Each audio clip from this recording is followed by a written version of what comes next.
வணக்கம். நான் ரஞ்சனி. கதைக்களத்துக்கு உங்களை அன்போட வரவேற்கிறேன். இன்னைக்கு நம்ம பார்க்க போற கதை கு. அழகிரிசாமி அவர்கள் எழுதிய கண்ணம்மா அப்படின்ற சிறுகதை. பொதுவா எல்லாருக்குமே சின்ன வயசுல பள்ளி பருவத்துல ஒரு தோழனோ தோழியோ இருந்திருப்பாங்க. அவங்க திடீர்னு ஏதோ ஒரு காரணத்துக்காக ஊரை விட்டு போயிருக்கலாம். அதுக்கப்புறம் அவங்களோட தொடர்பு முற்றிலுமா அருந்து போயிருக்கும். அவங்களோட முகவரி தெரியாம இருக்கும். அவங்க இப்ப எங்க இருக்காங்க அப்படின்னு தெரியாம இருக்கும். அவங்களோட நினைவுகளை மட்டுமே மனசுல சுமந்துக்கிட்டு என்னைக்காவது ஒரு நாள் அவங்கள பாத்திர மாட்டோமா அப்படின்ற எண்ணத்தோட நம்ம பயணிச்சுட்டு இருப்போம். அப்படி இந்த கதையோட நாயகனும் தன்னோட சின்ன வயசு தோழியோட ஞாபகத்துல பயணிக்கிற கதை தான் இது. வாங்க கதைக்குள்ள பயணிப்போம். முதலா கோலாலம்பூர் போனதுலேருந்து அவளை தான் தேடிட்டு இருக்கேன். இன்னும் சொல்ல போனா பினாங்கு துறைமுகத்துல கப்பல்லேருந்து நான் இறங்கும் போது பயணிகள் எல்லாரையும் வரவேற்கிற உறவினர்கள் கூட்டத்துல அவளும் அவ குடும்பமும் எங்கேயாவது இருக்க மாட்டாங்களா அப்படின்னு ஏக்கத்தோடையே பார்த்துட்டு இருந்தேன். சென்னையில கப்பல் ஏறும் போதே எனக்கு அவளோட ஞாபகம் தான். மலாயாவில் எனக்கு தெரிஞ்சவங்களா இருந்தது அவங்களோட குடும்பம் மட்டும்தான். 22 வருஷத்துக்கு முன்னாடியே மலையாவுக்கு போய் குடியேறிட்டாங்க. அதுக்கப்புறம் நான் அவங்கள பார்க்கவே இல்லை. அவங்க எங்க இருக்காங்க, என்ன செய்யறாங்க, அவங்களோட வீட்டு முகவரி என்ன அப்படின்னு எதுவுமே எனக்கு தெரியாது. அப்ப எனக்கு 8 வயசு. கண்ணம்மாவுக்கும் அதே வயசு தான். கிட்டத்தட்ட ஒரு தலைமுறை காலமே கழிஞ்சு போயிடுச்சு. இதுக்கப்புறம் கண்ணம்மாவை பார்த்தா என்னால அடையாளம் கண்டுபிடிக்க முடியுமான்னு தெரியல. கண்ணம்மாவே என்னை பார்த்தாலும் என்ன ஞாபகம் இருக்குமா அப்படின்னு தெரியல. என்னதான் இருந்தாலும் சின்ன வயசுல சேர்ந்து விளையாண்ட கண்ணம்மாவை ஒரு முறையாவது பார்க்கணும் அப்படின்னு நான் ரொம்ப ஆசைப்பட்டேன். கோலாலம்பூர் வந்தோன்னே ஒரு லாயர் ஆஃபீஸில் வேலைக்கு சேர்ந்தேன். ஒரு வருஷத்துக்கு அப்புறம் நவீன வசதியோட கூடிய ஒரு அடுக்குமாடி குடியிருப்புக்கு நான் குடி போனேன். அந்த இடத்துல உள்ள ஒரே ஒரு அடுக்குமாடி குடியிருப்பு நான் இருக்கிறது தான். மித்தபடி சுத்தி எல்லாமே சின்ன சின்ன குடிசைகளா நெருக்கி உள்ள வீடா இருக்கும். சீனர்கள் அதிகமா வசிக்கிற இடம் அது. கிட்டத்தட்ட ஒரு கிராமம் மாதிரிதான் இருக்கும். என் மனைவிக்கும் இந்த இடம் ரொம்பவே பிடிச்சு போயிட்டு. கோலாலம்பூர் வந்த ஒரு வருஷத்துல கண்ணம்மாவை தேடிக்கிட்டு தான் இருந்தேன். ஆனா அதுக்காக அதே வேலையா சுத்திட்டு இருக்கேன் அப்படின்லாம் சொல்ல முடியாது. எங்க போனாலும் யாரை பார்த்தாலும் அவளை நினைச்சு ஒரு பார்வை பார்ப்பேன். இது என்னோட வழக்கமாவே ஆயிடுச்சு. கண்ணம்மாவை பத்தி என் மனைவி கிட்ட நான் எதுவுமே சொன்னது கிடையாது. வெளியில சொல்லாம தான் தேடிட்டு இருந்தேன். இந்த புதிய வீட்டுக்கு வந்து 20 நாள் தான் இருக்கும். ஆனா அதுக்குள்ள அவளை பாப்பேன்னு நான் எதிர்பார்க்கவே இல்லை. அன்னைக்கு சாயங்காலம் ஆஃபீஸ் முடிச்சுட்டு பஸ்ல வந்து இறங்கினேன். நடந்து வந்துட்டே இருக்கும்போது எதர்ச்சியா அந்த கடையை திரும்பி பார்த்தேன். அங்க ஒரு தமிழ் பொண்ணும் 2 சீன பிள்ளைகளும் நின்றுட்டு இருந்தாங்க. 2 அடி பக்கத்துல வந்தேன். அந்த பொண்ணோட பக்கவாட்டு தோற்றம் மட்டும்தான் எனக்கு தெரிஞ்சுது. பார்த்தோன்னே சம்பிச்சு போயிட்டேன். அதே மூக்கு, அதே வாய். 22 வருஷங்களுக்கு முன்னாடி எப்படி இருந்ததோ அதே மாதிரியே இருந்தது. எப்படி முகம் கொஞ்சம் கூட மாறாம இருக்கு அப்படின்னு நான் ரொம்பவே ஆச்சரியப்பட்டேன். இவ கண்ணம்மா தானா அப்படின்னு ஒரு யோசனையும் இருந்தது. குழப்பிக்கிட்டே பக்கத்துல நின்றுட்டு இருந்தேன். அப்ப அவ கடைக்காரர்கிட்ட ஏதோ 2 பொட்டலத்தை வாங்கிட்டு திரும்பினா. அரைப்பக்க தோற்றத்தை விட முழு முகத்தையும் பார்த்தோன்னே நான் ஊர்ஜிதமே பண்ணிட்டேன் அவ கண்ணம்மா தான் அப்படின்னு. ஒரே ஒரு நொடி எங்களோட கண்கள் சந்திச்சுது. ஒரே ஒரு தடவை 2 பேருமே பார்த்துக்கிட்டோம். ஆனா என்னோட கண்கள் மட்டும்தான் கண்ணம்மாவை கண்டுபிடிச்சுது. என்னோட தோற்றம் அவளுக்கு எந்த நினைவுமே கொண்டு வரல. திரும்பினா வலது பக்கமா திரும்பி நேரா நடந்து போயிட்டு இருந்தா. அவளோட பின் தோற்றத்தை பார்த்துக்கிட்டே நானும் அவ பின்னாடி நடந்து போயிட்டே இருந்தேன். ரொம்பவும் மலிவான ஒரு பழைய அழுக்கடைஞ்ச ஒரு புடவைய அவ கட்டியிருந்தா. கழுத்துலையோ கையிலையோ எங்கேயுமே ஒரு பொட்டு தங்க கூட இல்லை. காலில் செருப்பில்லை அப்படின்றதையும் நான் நல்லாவே கவனிச்சேன். கண்ணம்மா இந்த நிலைமையில இருப்பா அப்படின்றத என்னால் நினச்சி கூட பார்க்க முடியல. ஏன்னா ஊரில் இருந்த போதே அவங்க நல்ல நிலைமையில தான் இருந்தாங்க. அதே மாதிரி மலையாவுக்கு வந்த பிறகும் நல்ல நிலைமையில தான் இருப்பாங்க அப்படின்றத நான் நினச்சிட்டு இருந்தேன். அப்படியே தாழ்ந்து போயிருந்தாலும் இந்த அளவுக்கு தாழ்ந்து போயிருப்பாங்களா அப்படின்றது என்னால் நினச்சி கூட பார்க்க முடியல. நேராக போய் அவங்கக்கிட்டேயே விசாரிச்சிருவோமா அப்படின்னு கூட எனக்கு தோணுச்சு. ஆனால் அதை என்னால் செய்ய முடியல. ஏன்னா என்னோட நிலைமைக்கும் அவளோட நிலைமைக்கும் இருந்த தூரம் ரொம்பவே அதிகம். எல்லார் முன்னாடியும் பகிரங்கமா அவளை தெரியும் அப்படின்னு சொல்றதுக்கு கூசுற அளவுக்கு அவ ரொம்ப ஏழ்மையில இருந்தா. அப்போ இங்க தானே இருக்க போறோம், கொஞ்சம் கொஞ்சமா எல்லார்கிட்டையும் விசாரிச்சு அவ யாருன்னு தெரிஞ்சுக்கலாம். அப்புறம் அவசியம்னா அவகிட்ட பேசிக்கலாம் அப்படின்னு நினைச்சுக்கிட்டே வீடு வந்து சேர்ந்தேன். கண்ணம்மாவை பார்த்த எந்த விஷயத்தையுமே என் மனைவி சரஸ்வதி கிட்ட நான் சொல்லவே இல்லை. மறுநாளும் ஆஃபீஸ்லேருந்து வந்து பஸ் ஸ்டாப்ல இறங்கினேன். கடையை பார்த்தேன். ஆனா அங்க கண்ணம்மா இல்லை. இன்னைக்கும் சரஸ்வதி கிட்ட எதுவுமே சொல்லல. மறுநாள் ஞாயிற்றுக்கிழமை மதியானம் சாப்பாட்டுக்கு பிறகு சரஸ்வதி கிட்ட பேச ஆரம்பிச்சேன். உன்கிட்ட ஒரு முக்கியமான விஷயம் சொல்ல போறேன், அதை கேட்டா நீ ஆச்சரியப்படுவ அப்படின்னு சொன்னேன். கண்ணம்மாவை பத்தின எல்லா விஷயத்தையும் சொன்னேன். கடைசியா 8 வயசு வரையும் நாங்க இணைப்பிரியாத நண்பர்கள் அப்படின்னு சொன்னேன். ஐயா இங்க இருக்காளா அப்படின்னு ஆச்சரியத்தோட கேட்டா. ஆமா, முந்தா நாள் சாயங்காலம் இங்க பார்த்தேன். ஆனா திடீர்னு அவள்கிட்ட போய் பேச முடியல. போய் பார்த்து பேச வேண்டிதானே, பேசுறதுல என்ன தப்பு அப்படின்னு கேட்டா. தப்பு ஒன்றும் இல்லை, ஆனா பேச வாய் வரல. அது கண்ணம்மா தானா அப்படின்ற ஒரு சந்தேகமும் எனக்கு இருந்துச்சு. அது மட்டும் இல்லாமல் ரொம்ப ஏழையாகவும் இருந்தா. அது இருக்கட்டும், அவளை எங்கே பார்த்தீங்க? அந்த கடையில் தான், நம்ம வீட்டை தாண்டி தான் நடந்து போனான். திருப்பியும் பார்த்தா என்னை கூப்பிடுங்க, அவங்களுக்கு உங்களை ஞாபகம் இருக்குமா அப்படின்னு கேட்டா. பேரு இல்ல. என்னையே அவளுக்கு ஞாபகம் இருக்கிற மாரி எனக்கு தெரியல. சரி, பார்த்தா என்கிட்ட சொல்லுங்க. இன்னைக்காவது போய் பேசுங்க. எனக்கு கண்ணம்மாவோட ஏழ்மையான நிலைமைய பார்த்து கவலையா இருந்தது. அவளோட புருஷன் நல்லவனா இருப்பானா? கண்ணம்மாவ நல்லா பார்த்துப்பானா?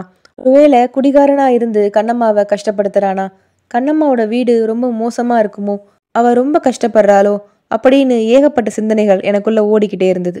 சாயங்காலம் காஃபியை குடிச்சிட்டு வாசல்ல நின்னு வேடிக்கை பார்த்துட்டு இருந்தேன். ஒரு 6 மணி இருக்கும். கண்ணம்மா வந்தா. அது கண்ணம்மா தானா தெரியல. இருந்தாலும் அப்படிதானே சொல்லியாகணும். என்னோட மனைவியை கூப்பிட்டு காட்டினேன். அவ வந்து கண்ணம்மாவை பார்த்தா. கண்ணம்மாவை பார்த்துட்டு என்ன பார்த்தா. பச்சை கண்ணு வாங்காம என்னையே பார்த்துட்டு இருந்தா. திடீர்னு குபீர்னு சிரிக்க ஆரம்பிச்சிட்டா. எனக்கு ஒண்ணுமே புரியல. என்னாச்சுன்னு விசாரிச்சேன். அது நீங்க தேடுற கண்ணம்மாவா இருக்கக்கூடாது அப்படின்னு நல்லா வேண்டிக்கோங்க அப்படின்னு சொன்னா. நானும் அதே தான் ஆசைப்பட்டேன். அது நான் தேடுற கண்ணம்மாவான்னு தெரியல. இருந்தாலும் ஒரு வார்த்தை எதுக்கும் போய் கேட்டுட்டு வந்துடுறேன் அப்படின்னு சொன்னேன். என்னோட மனைவி தடுத்து நிறுத்தினா. நீங்க போய் அவளை பார்க்கணும்னா ஒரு 100 வெள்ளிய தயார் பண்ணிட்டு போங்க அப்படின்னு சொன்னா. ஏன் அப்படின்னு கேட்டேன். ஏன்னா அவளோட கணவர் ஊரு முழுக்க கடன் வாங்கி வச்சிருக்காரு. அவருக்கு வேலை வெட்டி எதுவுமே கிடையாதாம். தினமும் யாராவது கடன்காரங்க வந்து அவங்க வீட்டு முன்னாடி நின்று கத்திக்கிட்டு தான் இருப்பாங்களாம். நம்ம வந்து கொஞ்ச நாள்லயே எனக்கு அவங்கள பத்தி தெரிஞ்சிருச்சு அப்படின்னு சொன்னா. கடவுளே, இது என் கண்ணம்மாவா இருக்கக்கூடாது அப்படின்னு மனசார வேண்டிக்கிட்டேன். நாள் கண்ணம்மா வீட்டுக்கு முன்னாடி ஏதோ சத்தம் கேட்டுச்சு. ஏதோ சண்டை நடக்கிற மாதிரி சத்தம் கேட்டுச்சு. நான் என் மனைவியை கூப்பிட்டு என்னன்னு கேட்டேன். அதுக்கு அவ, உங்க கண்ணம்மா வீட்டுல தான் பெரிய பிரச்சனை அப்படின்னு சொன்னா. கடன் கொடுத்தவங்க வந்து சண்டை போட்டுட்டு இருக்காங்க. டெய்லி அந்த கண்ணம்மா வீட்டுல இதே பிரச்சனை தான். நீங்க இன்னைக்கு வீட்டுல இருக்கிறதுனால உங்களுக்கு தெரியுது, வந்து பாருங்க. ஜன்னல் பக்கம் கூட்டிட்டு போய் எனக்கு காட்டினா. அங்க மளிகை கடைக்காரு கண்ணம்மா வீட்டுக்கு முன்னாடி நின்று கத்திட்டு இருந்தாரு. ஒழுங்கா பணத்தை கொடுக்குற வழியை பாருங்க அப்படின்னு கத்திட்டு மளிகை கடைக்காரு என் வீட்டு பக்கம் வந்தாரு. நான் அவரை உள்ள கூப்பிட்டு பேச ஆரம்பிச்சேன். என்னாச்சுன்னு விசாரிக்க ஆரம்பிச்சேன். அப்பதான் அவரு எல்லாத்தையும் சொன்னாரு. அவ புருஷன் வேலைக்கு போகாம இருக்கிறதுனால சுத்தி கடன் வாங்கி வச்சிருக்காளாம். அந்த பொண்ணு நல்ல குணம் தான் சார். எல்லா இடத்துலயும் வேலை பார்த்து துணி துவச்சு சம்பாதிச்சிட்டு இருக்கு. அது சம்பாத்தியம் எப்படி பத்தும் ஒரு குடும்பத்துக்கு? கஷ்டப்படுதுன்னு நம்ம என்ன பொருளை சும்மாவா கொடுக்க முடியும் அப்படின்னு கத்திட்டு இருந்தாரு. ஓ, அவங்க வீட்டு வேலை செய்யறாங்களா? எங்க வீட்டுக்கு கூட வேலை செய்யறதுக்கு ஆள் தேவை. அவங்க பேர் என்ன அப்படின்னு மெதுவா கேட்டு வச்சேன். அதுக்கு அவரு, தங்கம்மா. கையில கால்ல ஒரு பொட்டு தங்க கூட கிடையாது. ஆனா பேரு தங்கம்மா. தங்கம்மாவா? அதுக்கப்புறம் மளிகை கடைக்கார்ட்ட அதிகமா நான் பேசல. அவரை அனுப்பி வச்சுட்டேன். அவ பேரு தங்கம்மா, கண்ணம்மா இல்ல. இருந்தாலும் பெயர் மட்டும் தான் மாறி இருக்குதோ அப்படின்னு எனக்கு ஒரு பிரமை.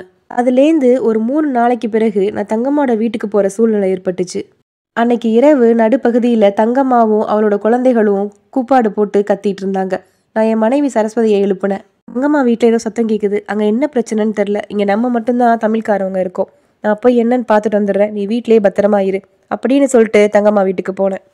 தங்கம்மா வீட்டில் அவளோட கணவன் மூச்சு பேச்சு இல்லாம படுத்திருந்தான். அவனுக்கு ஏதோ சுவாச கோளாறு பிரச்சனை இருக்கு போல இருக்கு. இன்னைக்கு ரொம்ப அதிகமாகி அவன் தடுமாறி கீழே விழுந்து படுத்து கிடக்குறான். அவன் நிதானம் இல்லாம கிடந்தான். உடனே அவனை ஹாஸ்பிட்டலுக்கு கூட்டிட்டு போகணும்னு வெளில வந்தேன். என்கிட்ட கார் இல்லை அவனை கூட்டு போறதுக்கு. என் பக்கத்து வீட்டுல சீனக்காரங்க ஒருத்தங்க இருக்காங்க. அவங்க கிட்ட கார் இருக்கு. அதனால அவங்கள எழுப்பி அவங்க கிட்ட உதவி கேட்டேன். நல்ல வேலையா அவங்க உதவி பண்ணாங்க. அவங்களோட பையனை அனுப்பி வச்சாங்க.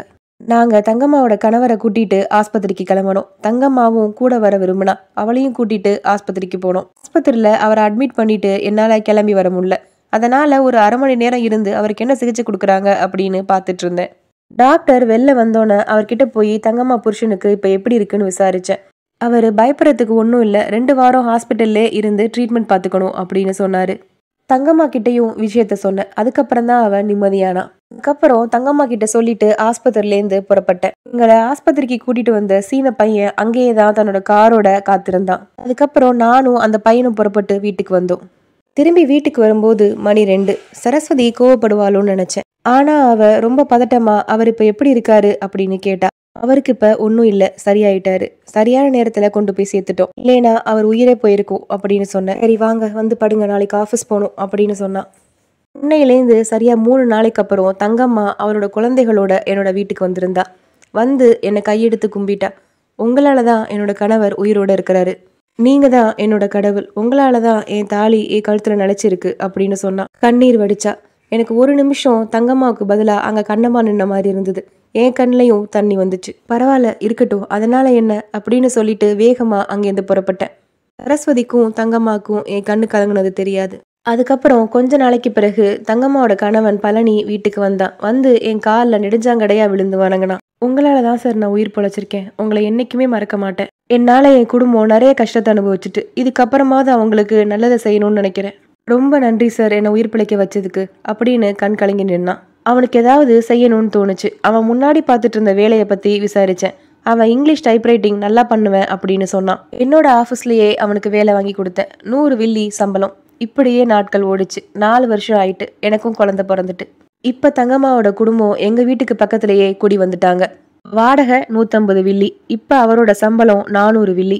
இந்த 4 வருஷத்துல என்னோட மனைவி சரஸ்வதி ஒரு நாள் தங்கம்மா கிட்ட என்னோட பால்ய சிநேகிதி கண்ணம்மாவை பத்தி சொல்லியிருக்கா. கண்ணம்மாவோட நினப்பில தான் நான் தங்கம்மாவுக்கு உதவி பண்ணேன் அப்படின்னு சொல்லியிருக்கா. இதை கேட்டு தங்கம்மா உணர்ச்சி வசப்பட்டு கையெடுத்து கும்பிட்டு அந்த புண்ணியவதி நல்லா இருக்கணும், அவளால தான் என் குடும்பம் இன்னைக்கு நல்லா இருக்குன்னு சொன்னாலாம். கண்ணம்மாவோட கதை எங்கெங்கோ எப்படி எப்படியோ சுத்தி சுத்தி வடிவம் எடுத்து போறதை பார்த்து நான் ஆச்சரியப்பட்டேன். சீக்கிரமே கண்ணம்மாவை தேடி கண்டுபிடிக்கணும் அப்படின்னு நினைச்சேன். அதுக்கு காலமும் வழிவகுத்துச்சு. தைப்பூச திருவிழாக்கு நானும் என்னோட சில நண்பர்களும் பினாங்குக்கு போனோம். என் நண்பர் ஒருத்தர் சொந்த வேலை விஷயமா பினாங்கிலேருந்து சுங்குருமை போயிருந்தாரு. நானும் அவர் கூடயே போயிருந்தேன். அது தமிழர்கள் அதிகம் வாழ்ற பகுதி. அங்க போய் துரைசாமி அவரை பத்தி தெரியுமா அப்படின்னு விசாரிக்க ஆரம்பிச்சேன். துரைசாமியை தானே கேட்குறீங்க அப்படின்னு சொல்லி அவரோட அட்ரஸையும் என்கிட்ட கொடுத்தாங்க. எனக்கு ஆச்சரியமா இருந்தது. அவங்க கொடுத்த விலாசத்தை வாங்கிட்டு அந்த இடத்துக்கு போனேன். துரைசாமி தலையெல்லாம் நரைச்சு போய் வயசான தோற்றத்துல இருந்தாரு. அவரால் என்னை அடையாளம் கண்டுபிடிக்க முடியல. நான் என்னை பத்தி சொன்னேன். அப்பதான் அவருக்கும் அவரோட மனைவிக்கும் என்னை பத்தி தெரிய வந்துச்சு. அவங்க 2 பேர் முகத்திலையும் சந்தோஷம் பொங்கி வழிஞ்சுது. நான் பினாங்குக்கு வந்ததும் வேலைக்கு சேர்ந்ததும் என்னோட குடும்பத்தை பத்தியும் எல்லாத்தையும் அவங்க கிட்ட சொல்லிட்டு இருந்தேன். கண்ணம்மா அப்ப வீட்டுல இல்லை. அரை மணி நேரம் கழிச்சு கண்ணம்மா வீட்டுக்கு வந்தா. 8 வயசுல பார்த்த கண்ணம்மாவை இப்ப 34 வயசுல பாக்குறேன். கண்ணம்மா இப்படி இருப்பா அப்படி இருப்பான்னு எப்படியோ கற்பனை பண்ணி வச்சிருந்தேன். அது எல்லாத்துக்கும் நேர்மாறா கண்ணம்மா இருந்தா. மூக்கு வாயெல்லாம் அப்படியேதான் இருந்துச்சு. ஆனா கொஞ்சம் ஒல்லியா விகாரமா வளர்ந்துருந்தா. அவ்வளவு மேக்கப் போட்டிருந்தா. எனக்கு அவளை பார்த்தோன்னே ஏமாற்றம் தான் வந்துச்சு. என்ன அவளுக்கு அறிமுகப்படுத்தி வச்சாங்க. ஓ எஸ் அப்படியா அப்படின்னு சொல்லிட்டு ரொம்ப சாதாரணமா சிரிச்சா. சின்ன வயசுல நம்ம ஒன்னா விளையாடி இருக்கோம் அப்படின்னு சொன்னேன். ஓ எஸ் அப்படின்னு சொல்லி திருப்பியும் சிரிச்சா. அதெல்லாம் உங்களுக்கு ஞாபகம் இருக்கா அப்படின்னு கேட்டேன். அவளும் எஸ் அப்படின்னு உணர்ச்சியே இல்லாம பதில் சொன்னான். ரொம்ப நாளைக்கு அப்புறம் சந்திச்சிருக்கோம். ஏதாவது அவ பேசுவான்னு நான் ஆவலா காத்திருந்தேன். ஆனா அவ எதுவுமே பேசாம யாரையோ பாக்குற மாதிரி பாத்துக்கிட்டு எனக்கு என்னன்னு உட்காந்துருந்தா. அதுக்கு மேல என்னால அங்க இருக்க முடியல. டீயை குடிச்சிட்டு கிளம்பிட்டேன். அங்க நடந்த எல்லாத்தையும் வெறுப்போடையே என் மனைவி சரஸ்வதி கிட்ட சொன்னேன். அவ உங்களுக்கு என்ன பாவம் பண்ணா, ஏன் இப்படி அவ மேல கோவப்படுறீங்க அப்படின்னு என்னை கிண்டல் பண்ணா. கண்ணம்மா மேல கோவப்பட்டு நான் திட்டினேன் அப்படின்னு என்னோட மனைவி தங்கம்மா கிட்ட சொல்லியிருக்கா. இதை கேட்டு தங்கம்மா பதைப்பதைப்போட ஓடி வந்தா. ஐயா, அந்த புண்ணியவதிய உங்க வாயால திட்டாதீங்க, எங்களுக்காகவாவது அவளை திட்டாம இருங்க. இன்னைக்கு நாங்க சாப்பிட்றது அவ சாப்பாடு அப்படின்னு சொல்லி பதறினா. எனக்கு சிரிப்பு தான் வந்துச்சு. சரஸ்வதி என்கிட்ட கண்ணம்மா மேல உள்ள கோவம் போறதுக்கு தங்கம்மாவை கண்ணம்மாவா நினைச்சுக்கோங்க அப்படின்னு சொல்லி சிரிச்சா. அதுக்கு நான் சொன்னேன், கண்ணம்மாவோட கதை திடீர்னு ஒரு புது திருப்பத்தை ஏற்படுத்தி ஒரு புது வடிவம் பெற்றிருக்கு. அவ்வளவுதானே ஒழிய கண்ணம்மாவோட கதை முடியல. கண்ணம்மா நிறைவடைந்தது. கதையை முழுசா கேளுங்க. கதையை பத்தின உங்களோட கருத்துக்களை மறக்காம கமெண்ட் பாக்ஸ்ல தெரிவிங்க. நீங்களும் ரொம்ப நாளா உங்களோட தோழனையோ தோழியையோ தேடிட்டு இருக்கீங்களா? அது யாருன்னு கமெண்ட் பாக்ஸ்ல சொல்லுங்க. மீண்டும் ஒரு நல்ல பதிவோடு உங்களை சந்திக்கிறேன். நன்றி.